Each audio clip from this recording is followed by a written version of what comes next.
Thank you for tuning in to LeadDeveloper.com, where we simplify complex property development feasibilities, investment analysis, and everything real estate. Whether you're a seasoned pro or just starting out, our Google Sheets-based feasibility suite streamlines the toughest aspects of real estate. Lead Developer Feasibility Suite is trusted by thousands in over 17 countries. Our tools cover everything from quick assessments to detailed cash flow projections and more. Sign up today at LeadDeveloper.com for unlimited free access to our expanding library of real estate tools. No credit card needed. Plus, get full support through Edge with step-by-step guidance, exclusive courses, and resources designed for your success. Turn numbers into narratives that win over investors and lenders. Join Lead Developer now. All right, so are you ready to build something today? Because we are. Always ready. Let's do it. Today we are going deep into the world of choosing a construction contractor. Oh yeah, one of the biggest decisions you'll make on any project, right? Absolutely. I mean, it can make or break the whole thing. No kidding. So what kind of intel are we working with today? Well, some listeners sent in a few articles all about finding and vetting contractors. And let me tell you, they are packed with info. Awesome. I always love getting into the nitty-gritty. Me too. And one thing that really jumped out at me was this whole idea of a tier system for ranking contractors. Oh yeah, that's a great way to think about it. Like matching the contractor's experience to the scale of your project. Exactly. It's not just about finding someone who can swing a hammer, right? Right. You need someone who can conduct the whole orchestra, I love that analogy. So these articles actually lay out 10 key roles a contractor plays. 10? Wow. Yeah. I'm impressed. They really went deep. They did. And some of them, I'll admit, weren't even on my radar before, like risk management and regulatory compliance. Yeah, those are definitely behind the scenes, but so crucial. For sure. It's way more than just build it and they will come. Way more. Yeah. So tell me more about this tier system. What are we talking about here? Well, think of it like choosing a restaurant, right? You've got your Michelin star fine dining. Okay, I'm following. And then you've got your trusty local diner. Each one has its place, depending on what you're looking for. I like where you're going with this. Yeah. So tier 1 contractors are like the Michelin star chefs. Exactly. They're handling those massive, complex projects, skyscrapers, hospitals, infrastructure. Huge undertakings. Exactly. The kind that need a symphony of expertise. So what about tier 2? Where do they fit in? They're more like our chamber orchestra, still incredibly skilled, but maybe focused on mid-sized projects. Gotcha. Like multifamily residential or specialized commercial buildings. You got it. Maybe even a niche like industrial construction. Okay, so then tier 3. These are the folks you call for your kitchen remodel. Exactly. They're like the jazz trio. Smaller, more agile, perfect for those residential and smaller scale commercial gigs. I love how these analogies are coming together. Me too. It really helps break it down. So let's say you've figured out which tier fits your project. Okay, let's say I'm picturing my dream bathroom reno. I'm probably in the tier 3 zone, right? Most likely, unless you're building a spa retreat in there. Yeah. But now comes the real challenge, choosing the right contractor within that tier. Because let's face it, finding a reliable contractor can feel like searching for a unicorn. Oh, tell me about it. So the articles recommend starting with something called a capability statement. Capability statement. Now, is that kind of like a contractor's resume? Sort of. It's like a highlight reel of their experience, their expertise, Yeah. maybe some client testimonials. So kind of like a first date. They're putting their best foot forward. Exactly. And just like on a first date, you don't want to just go off looks. You need to dig a little deeper. So what's the next step? Site visits. Are those still a thing in the digital age? Absolutely essential. This is where you go beyond the glossy brochure and see the contractor in action. You get to see their work ethic firsthand. Exactly. Pay attention to how organized their sites are, how they interact with their crew, how they handle safety concerns. Okay, that makes sense. Yeah. It's all about getting a feel for their vibe. And speaking of vibes, what are some red flags we should be watching out for? Oh, there are a few that come to mind. Like piles of materials everywhere. Workers without proper safety gear. Yikes. Yeah, those are definitely bad signs. But what about some of the subtler clues? Well, does the site feel chaotic or well-managed? Good point. I never thought about that. And are the workers respectful of the surrounding environment? Right. You don't want a crew that's trashing the neighborhood. Exactly. Yeah. Another thing to look for are materials stored securely. Right. You don't want anything walking off the site. Exactly. So you've scoped out the contractor, you've checked out their site, and everything seems good. What's next? Well, now we have to talk about the dreaded C word. Contracts. Oh. I know. Can be a bit daunting. But a good contract is your project's guardian angel protecting you from those construction horror stories. Yeah, those stories about budgets exploding and deadlines vanishing. Exactly. So let's demystify this a bit. The articles mention a few different types of contracts: lump sum, cost plus, design, and construct. Where do we even begin? Well, let's start with the most common one, the lump sum contract. Okay, so that's basically a fixed price agreement, right? Exactly. The price up front, no surprises. That sounds pretty straightforward. So when is that the best option? It's great for projects with a clearly defined scope and predictable costs. Think of it like buying a car. You know exactly what you're getting and how much it'll cost. Precisely. But what if your project is a little more unpredictable? Like a choose-your-own-adventure novel with twists and turns you can't anticipate. Exactly. In that case, a cost-plus contract might be a better fit. So how does that work? You agree to pay the contractor for their actual costs plus a predetermined fee. So it's like reimbursing them for their expenses as they go. Exactly. It's good for projects with a fluid scope where things are likely to change along the way. But wouldn't that make budgeting a nightmare? It can. That's why many cost-plus contracts include something called a guaranteed maximum price, or GMP. Ah, so it's like a safety net, a ceiling on how high the cost can go. You got it. It gives you some budget certainty while still allowing for flexibility. Okay, that makes sense. Now, what about those design and construct contracts? Is that like handing over the reins completely? It can be. The contractor handles both the design and the construction, streamlining the whole process. So it's a one-stop shop for your project. Exactly. It can be appealing if you want a single point of contact and a more hands-off approach. But wouldn't I have less control over the design? Potentially, yes. That's why it's crucial to carefully vet the contractor's design capabilities. And make sure they really understand your vision. Absolutely. You need to be on the same page aesthetically. Okay, so we've covered the basics of these 3 contract types, but there's one more thing that's been on my mind. What's that? Communication. How do you make sure you're on the same wavelength with your contractor and avoid those miscommunications that can derail a project? That's a great question. And honestly, communication is the bedrock of any successful construction project. I can see that. So how do we make sure we're setting ourselves up for success? Well, it starts with choosing a contractor who's a good communicator, someone who's responsive, transparent, and genuinely listens to your concerns. Okay, so it's about more than just their technical skills. It's about their personality and their communication style. Exactly. It's about building a relationship built on trust and mutual respect. And how do you assess that during the selection process? Pay attention during those initial meetings. Are they responsive to your questions? Do they explain things clearly? Do they seem genuinely interested in your vision? Okay, so it's like a vibe check. Do you feel like you can communicate openly and honestly with them? Exactly. You want to make sure you're comfortable asking questions and raising concerns. So communication is key. But what about those reference checks we talked about earlier? Are those still valuable? Absolutely. Talking to past clients can give you valuable insights into a contractor's work ethic, communication style, and problem-solving skills. It's like getting a sneak peek behind the curtain. And what kind of questions should we be asking these references? I wouldn't want to just go with the generic, were you satisfied? Right, you want to dig deeper. Ask about their experience with the contractor's communication. How do they handle unexpected challenges? Did they stay on schedule and within budget? Okay, so it's about getting the real story.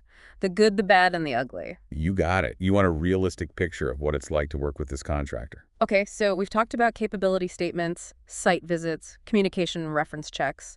What's next on our contractor choosing checklist? Well, now we have to talk about the tendering process. Yes.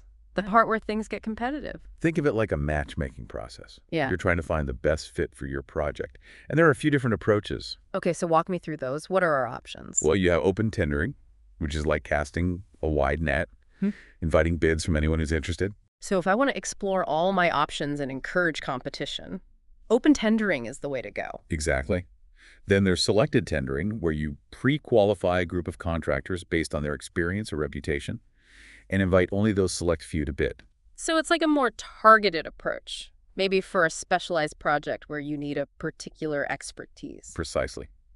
And finally, there's invited tendering, the most exclusive approach. You directly approach a specific contractor you believe would be a perfect fit. Like saying, I've heard great things about you, let's talk. Exactly. The choice of tendering approach really depends on the nature of your project, your comfort level with competition, and your confidence in specific contractors. Makes sense. So let's say we've gone through the tendering process and we've got a stack of bids on our desk. How do we actually evaluate them? Is it just a race to the bottom picking the lowest price? Not necessarily.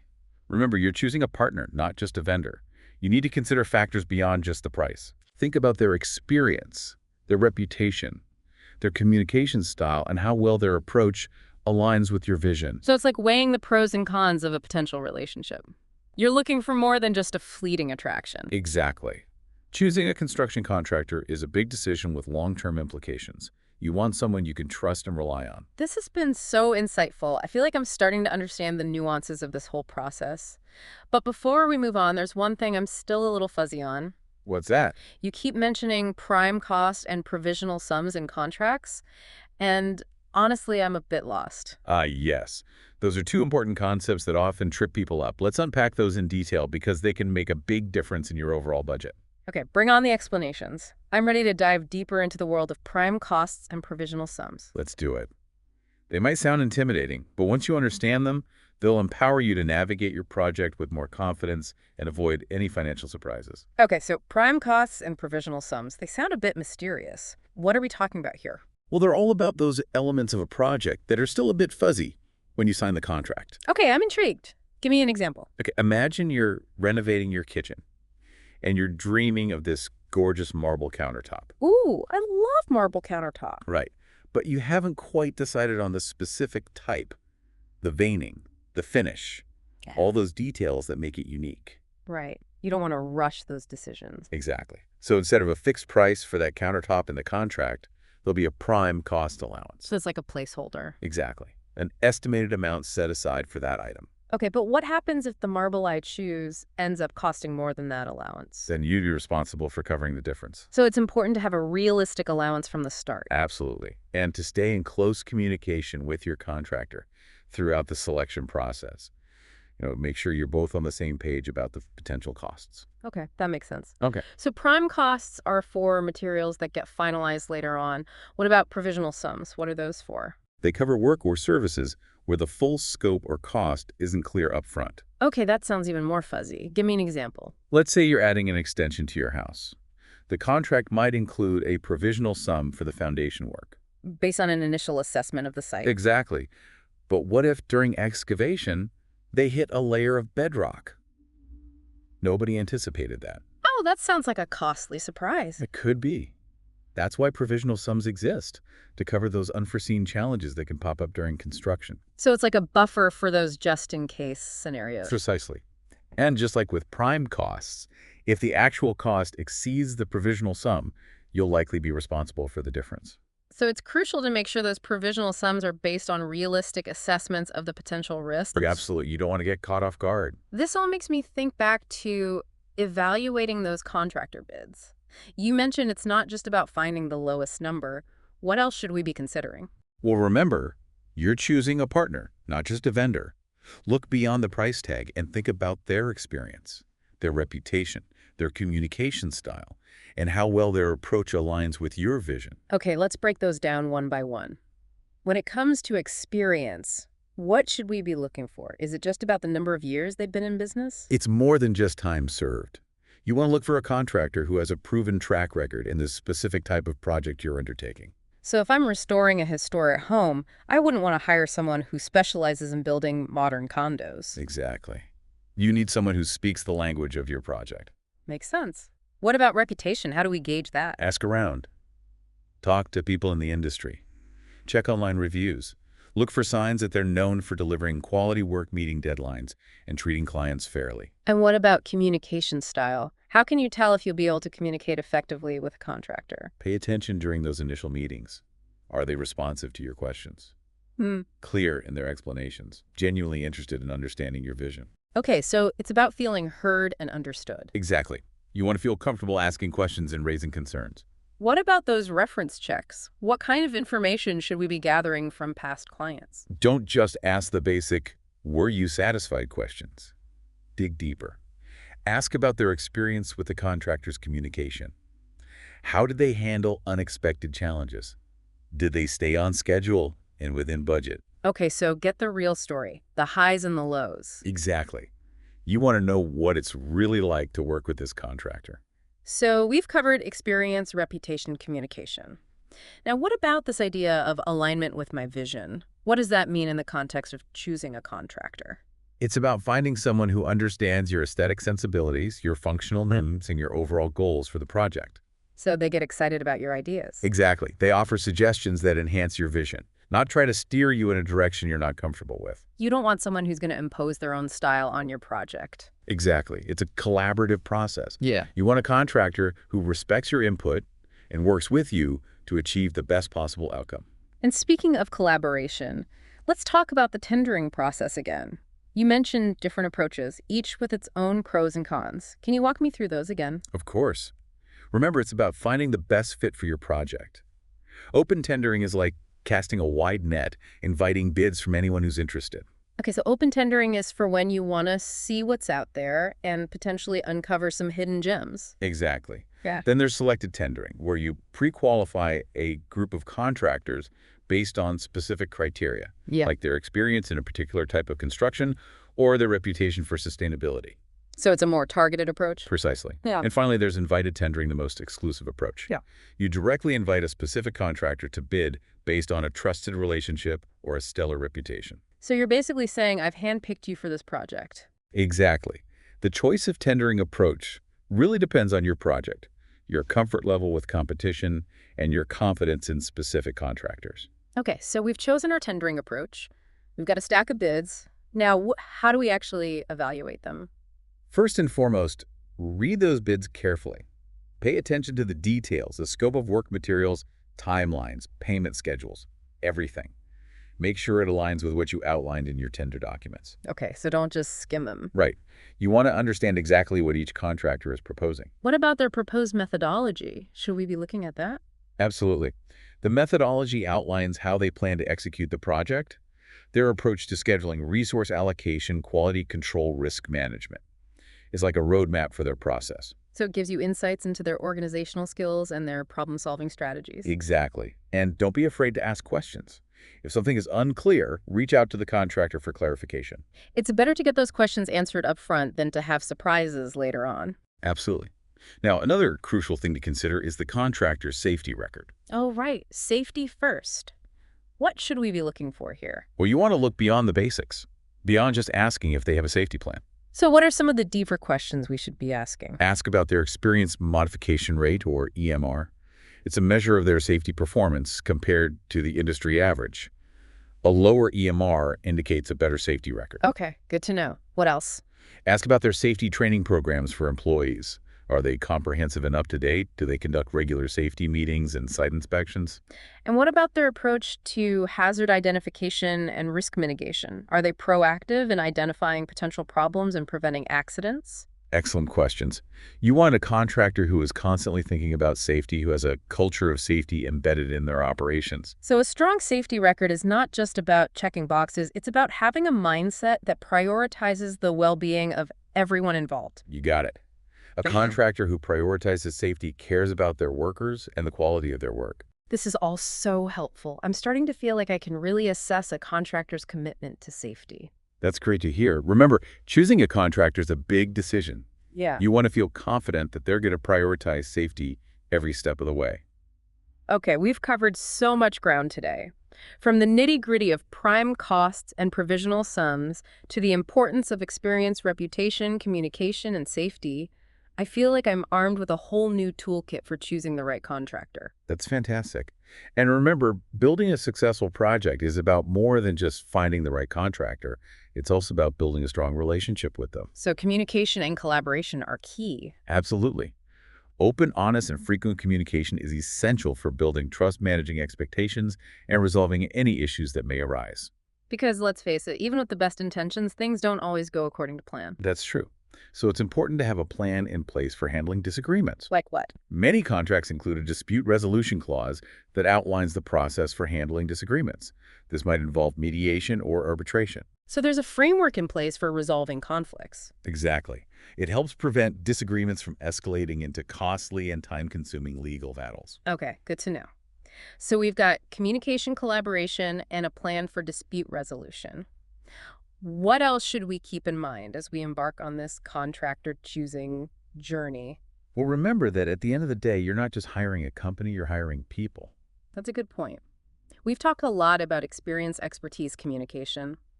But what about those personal qualities that make a contractor someone you actually want to work with? Ah, you're talking about things like integrity, honesty, passion, a genuine commitment to delivering a quality product. Exactly. How do we assess those qualities? It's a combination of observation, intuition, and asking the right questions. Look for signs of passion, enthusiasm, and genuine interest in your project. Listen to how they talk about their work, their team, their approach to challenges. So it's about reading between the lines, trusting your gut. You got it. If something feels off or if you sense a lack of integrity or honesty, move on. Okay, so it's not just about the facts and figures. It's also about the feeling you get. Precisely. Trust your intuition. Okay, I'm ready to trust my gut.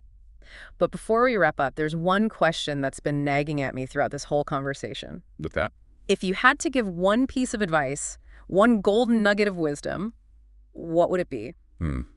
that's a tough one. But if I had to boil it all down to one thing, I'd say, trust your gut.